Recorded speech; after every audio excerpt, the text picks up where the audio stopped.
Bonjour, je suis Delphine Rémy et je vous accueille sur le podcast Naître princesse, devenir guerrière.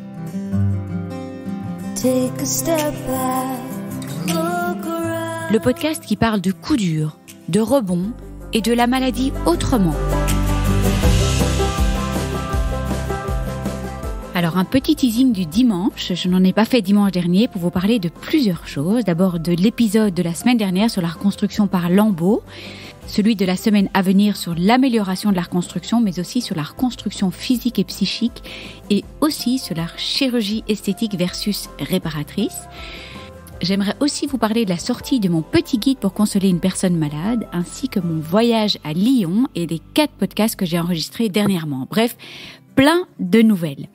D'abord, la reconstruction par lambeaux, qui était l'épisode de la semaine dernière. Si vous l'avez loupé, c'est le moment de l'écouter. On a tenté de rester hyper simple et descriptif et l'épisode se divise en 3 grandes parties. La reconstruction par lambeaux gracile, donc le muscle de l'intérieur de la cuisse, que je connais bien parce que j'en ai eu 2. La reconstruction par lambeau Dieppe, donc c'est le lambeau abdominal. C'est une reconstruction avec la peau et la graisse au niveau du ventre. Et la reconstruction par le lambeau de grand dorsal. Là, le lambeau est dit pédiculé, contrairement aux 2 autres qui sont des lambeaux libres. Quand ce sont des lambeaux libres, les lambeaux sont décrochés de la veine et de l'artère nourricière et reconnectés par microchirurgie.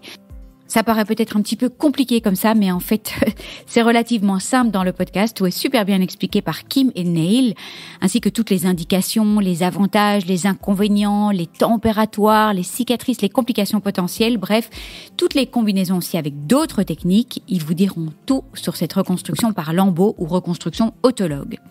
Le podcast de cette semaine est un épisode qui est totalement dédié à l'amélioration des reconstructions, mais aussi un échange cœur à cœur autour de la définition de la chirurgie esthétique versus la chirurgie de reconstruction ou la chirurgie réparatrice, parce que le grand public fait souvent une confusion entre les deux et pense que c'est relativement simple de reconstruire une femme après un cancer du sein. Ils disent hop, on met une prothèse et l'affaire est faite, mais en fait c'est pas si simple que ça. Et d'ailleurs la réflexion peut faire souffrir les femmes qui sont touchées par le cancer.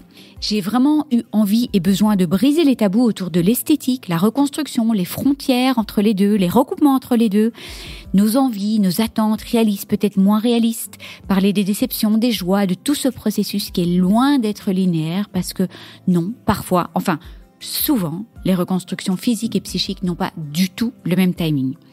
Isabelle a donné des exemples hyper parlants de 2 patientes avec quasi la même morphologie, anatomie, qui n'ont absolument pas les mêmes attentes. Et c'était vraiment très intéressant d'écouter Isabelle expliquer les attentes et les différences d'attentes de ces femmes.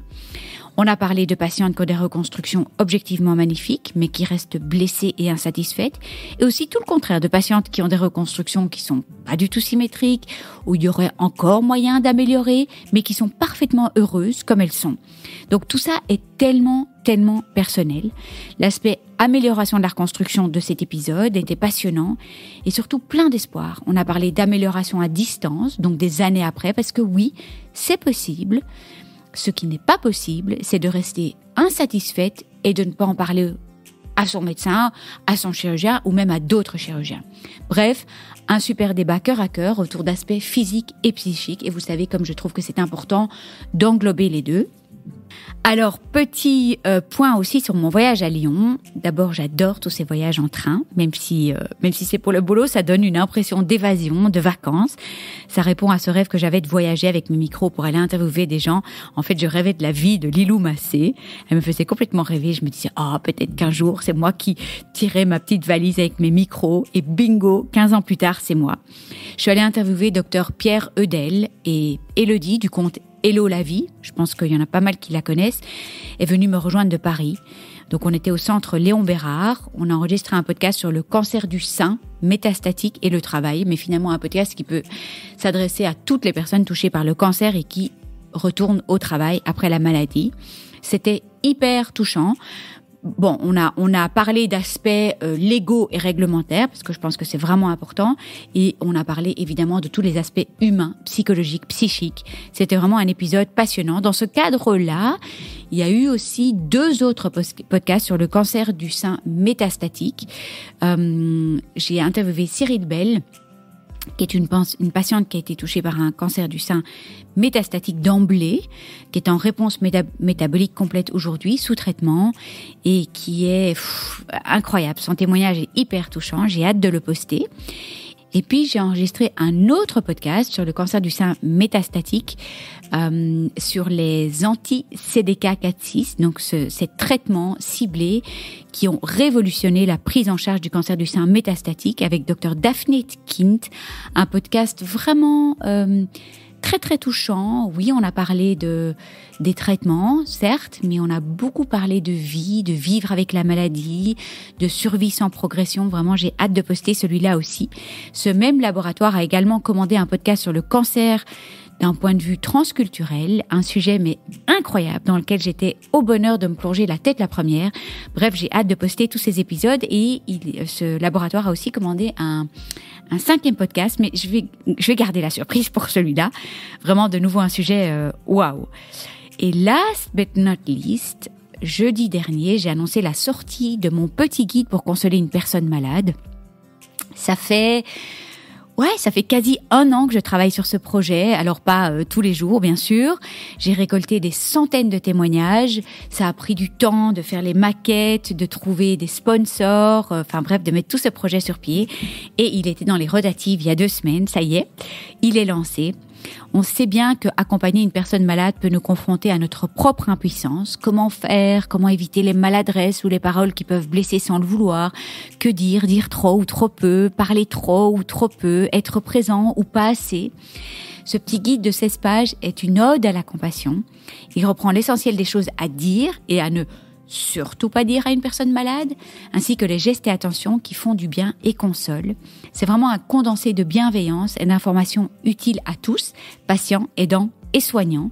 Il est le fruit de la communauté du podcast Naître princesse, devenir guerrière. Ce petit guide est né de vos voix, je vous le dis, de vos voix à tous et de vos histoires partagées avec générosité. J'ai récolté des centaines de témoignages. Ça a pris un temps fou, en fait, de mettre je sais pas combien de centaines de post-it sur ma baie vitrée et de récolter toutes ces réponses et d'en faire un petit guide de 16 pages. Alors, évidemment, il n'y avait pas de meilleur écrin pour ce petit guide que le Rose Magazine. Pour abriter ce petit guide, il sera donc asilé au Rose Magazine à l'édition d'avril, mais pas de panique si le magazine vous échappe. Il est également disponible en téléchargement gratuit sur mon site internet, sur la homepage ou donc la page d'accueil. Vous scrollez un petit peu et vous allez voir que vous pouvez télécharger le guide gratuitement en mettant votre prénom et votre adresse email et vous recevrez un email automatique qui arrivera avec le petit guide. Sinon, vous pouvez le trouver aussi dans ma bio sur Instagram, vous pouvez le trouver dans l'article du blog, vous pouvez le trouver partout. Et je tiens à exprimer ma gratitude la plus profonde envers mes sponsors que vous retrouvez en 4e de couverture du petit guide. Et ces sponsors ont vraiment permis à ce guide de prendre vie. Et leur générosité a permis l'impression de 155 000 exemplaires de ce petit guide et leur réseau de distribution assurera sa large diffusion. Et pour finir, un immense merci à Maureen Ortega, ma graphiste, et à Margot Meuss, mon illustratrice, qui ont embrassé toutes les deux ce projet avec passion. On le sent vraiment à chaque page. Je vous invite vraiment à découvrir ce petit guide. Je vous avoue que c'est un peu mon bébé. Après mon livre, après mon podcast, c'est vraiment mon petit bébé. J'avais vraiment l'impression d'être comme le roi lion qui présente Simba au royaume, qui présente vraiment ce petit guide. Je vous invite vraiment à le partager, le downloader, l'imprimer.